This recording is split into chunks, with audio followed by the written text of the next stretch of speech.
Ok oui mes amis, bienvenue dans mon salon pour ce nouvel opus des anecdotes peu connues du cinéma. Et cette fois-ci c'est la deuxième partie, et oui, des plateaux abandonnés.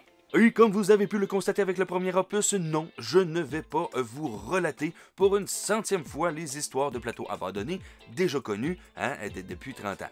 C'est correct là. Je vous présente donc encore aujourd'hui 3 plateaux de tournage abandonnés qui ont chacun leur histoire, leur anecdote. Alors, oui mes amis, installez-vous bien comme il faut pour cette deuxième partie des plateaux abandonnés. Yeah! Dans mon salon, dans mon salon, dans mon salon, dans mon salon, dans mon salon, dans mon salon, dans mon salon, dans mon salon,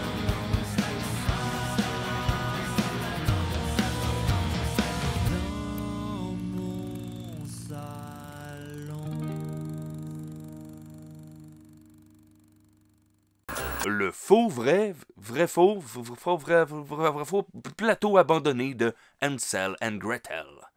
Alors ici, je vais tricher un tout petit peu, et oui, parce que moi, j'aimerais bien vous parler de désinformation, parce que la désinformation, elle nous entoure, et eh bien, il y a une désinformation qu'on parle très peu, c'est-à-dire la désinformation culturelle. Et celle-ci me fend le cul solidement. Je suis le genre de gars qui choque à cause de ce meme-là sur la maison des Simpsons. Fait que, ouais, là, cette histoire-là, ça m'a tué, man. Parce que, bon, on va se l'avouer, savoir si une nouvelle est vraie ou pas, parfois, ça peut être difficile. Cependant, quand ça concerne une œuvre d'art, eh bien, j'ai beaucoup de difficultés à accepter l'ignorance. Quelques petites recherches. Tu peux en faire. Tu peux faire tes recherches. Alors oui, comme ici en janvier dernier, alors qu'une page dénommée Abandoned Places, ayant 43 000 abonnés, laissait croire à ceux-ci qu'un ancien village datant du début du siècle dernier avait été tout bonnement abandonné, oublié et redécouvert dans cet état incroyable. Faut-on alors partager des milliers de fois, et ces milliers de fois ont fait des petits, et allez hop, la mauvaise information s'est propagée partout sur Internet, cette fameuse magie, oui, des gens qui partagent sans vérifier les informations. Alors qu'il n'en est rien, non seulement c'est un plateau de tournage, mais en plus, il n'a jamais été abandonné. Et non, le plateau a été totalement monté à l'intérieur des murs du studio Babelsberg en Allemagne et totalement démonté à la suite du tournage. Or donc, mes amis, il vous est impossible de visiter ce lieu à la fois enchanteur et un petit peu angoissant. Il n'existe plus. Bienvenue sur l'énorme plateau abandonné de Salem. Alors, tant qu'à parler d'un village d'antan, je me suis dit que peut-être certains d'entre vous aimeraient savoir ce qui est advenu du village de Salem, tiré de la série télévisée parue entre 2014 et 2017 sur WGN. Alors, ce qui est vraiment impressionnant sur ce plateau-là, c'est sa grosseur et sa qualité visuelle, surtout des bâtiments et des détails qui rendent ce décor plus vrai que nature. Avec le nom de cette série, on se doute bien que le récit est teinté d'histoires de sorcières dans un village des années 1600 et pour le coup, l'ambiance créée avec ce petit village, avec sa place publique de jugement, est proche de la perfection.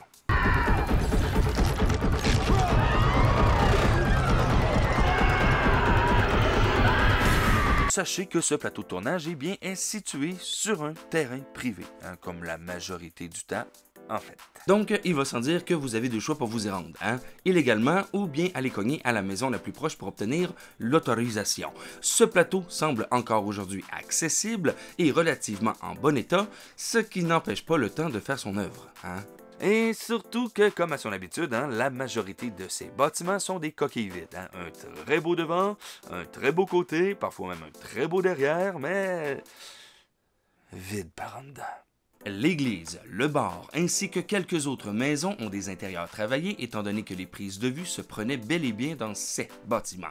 De plus, vous pouvez remarquer sur la carte du site qu'il y a une espèce de grosse bâtisse mise à l'écart des autres. Eh bien, sachez que c'est l'intérieur et le pont supérieur du bateau vus dans la série qu'ils ont érigé à cet endroit. Tout ceci a été abandonné en 2017, donc ça fait pas encore 10 ans que c'est abandonné. Et j'ai beaucoup de difficultés à comprendre comment des gens qui possèdent légalement cet endroit font pour se sentir à l'aise de laisser ce potentiel petit supplément pécunier mourir à petit feu comme ceci. Allez hop, à l'entretien des lieux, afin de faire visiter les gens contre quelques écus. Non, et vous allez voir dans un instant un exemple de gens qui ont pris le destin d'un plateau abandonné dans leurs mains.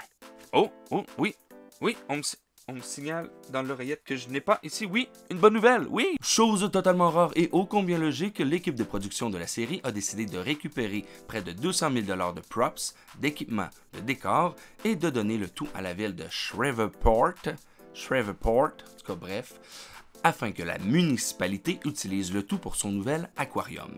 Et sur ce fait, M. Jim Hayes, un des patrons de la LA House of Props, a dit ceci.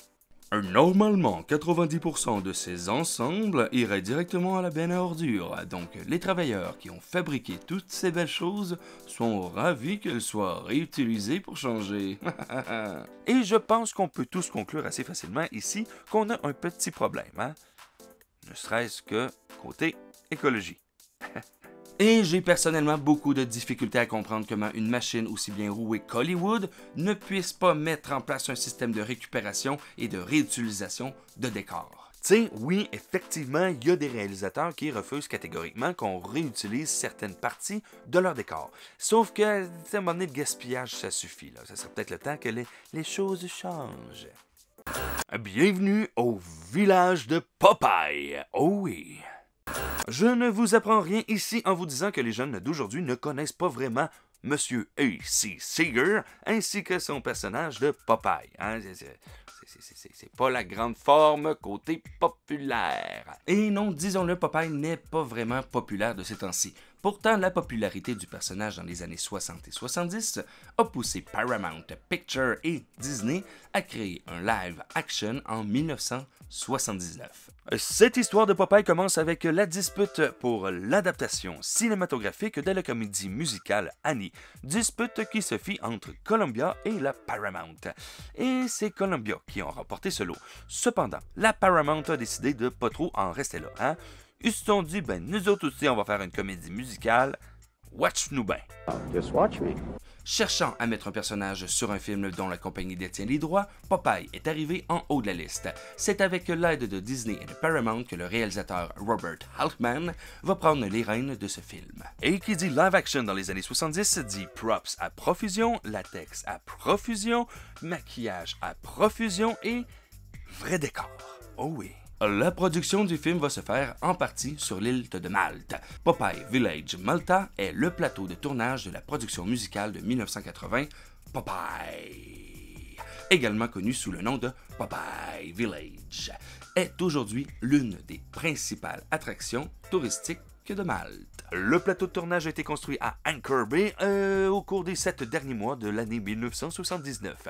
Et disons que le retour sur investissement n'a pas été vraiment au rendez-vous.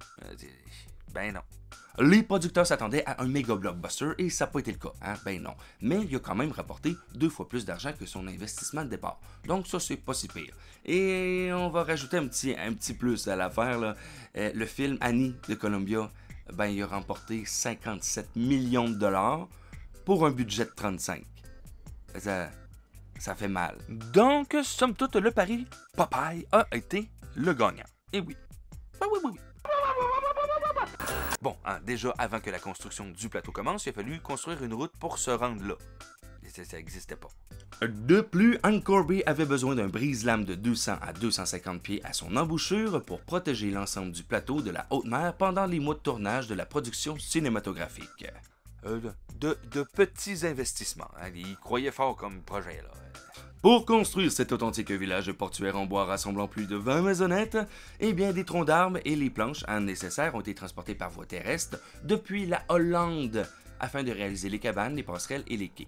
Pour ce qui est des bardeaux de cèdre utilisés dans la construction des toits, ils ont été portés d'ici, du Canada. C'est une très grosse équipe qui va travailler sur le village, près de 165 travailleurs d'un peu partout à travers le monde qui ont été sélectionnés pour leurs compétences. En tout et pour tout, hein, si je crois les chiffres que j'ai réussi à décoter, eh bien, ils auraient utilisé pas moins de 8 tonnes de clous afin de parfaire à ce merveilleux plateau de tournage, hein, qui est vraiment magnifique. Disons qu'avec ce genre de décor-là, les acteurs étaient assez immergés. C'est immersif. Ça ne peut pas être plus dedans que ça. Bref, une fois le film tourné, fidèle à son habitude, Hollywood va tout abandonner sur place, laissant les habitants maltais avec un faux village portuaire. Plusieurs des maisons que nous voyons présentement sur place ne sont pas, malheureusement, officiellement celles du film. Et non. C'est au début des années 80 qu'un incendie va se déclarer en plein village de Popeye et ça va occasionner en fait la disparition d'une dizaine de bâtiments. Et donc une dizaine de bâtiments d'aujourd'hui qui ne sont pas les originaux.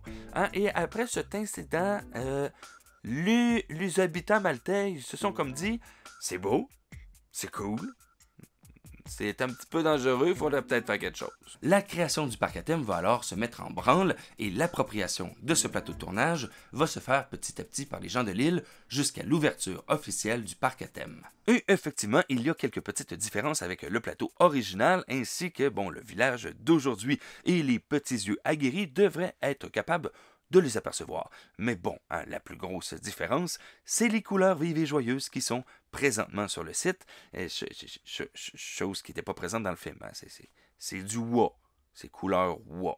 Alors, quoi qu'il en soit, mes amis, j'ose espérer que si un jour vous allez sur l'île de Malte, vous allez aller passer une journée au village de Popeye. Parce que moi, en tout cas, si un jour j'y vais, c'est sûr que je le fais. Oh oui.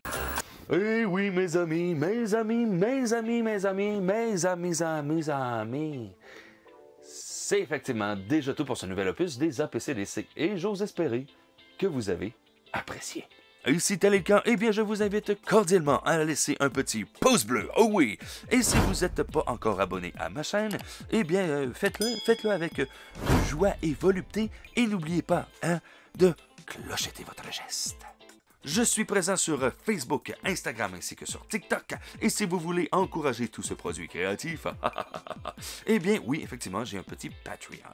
Alors, pour ma part, je vous dis merci, à très bientôt. Partagez cette vidéo et partagez la chaîne. Hein? On est à quelques likes, quelques abonnements d'être à 2000. Ce serait le fun d'arriver à 2000 avant Noël. Hein? Au bout de 6 ans, il me semble que... Et soyez patients pour ceux et celles qui attendent les vidéos de la saison 4 de Dans une galaxie proche de chez vous. Oui, je vous le dis, ça arrive, soyez patients. Inquiétez-vous pas, I'm on the project. Ciao.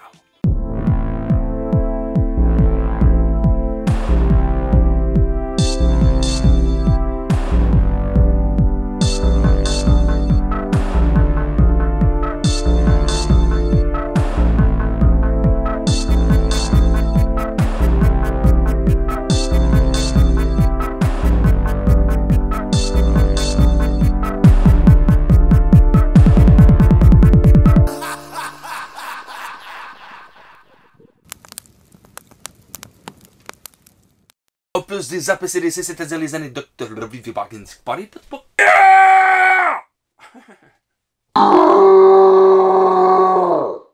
Et donc, c'est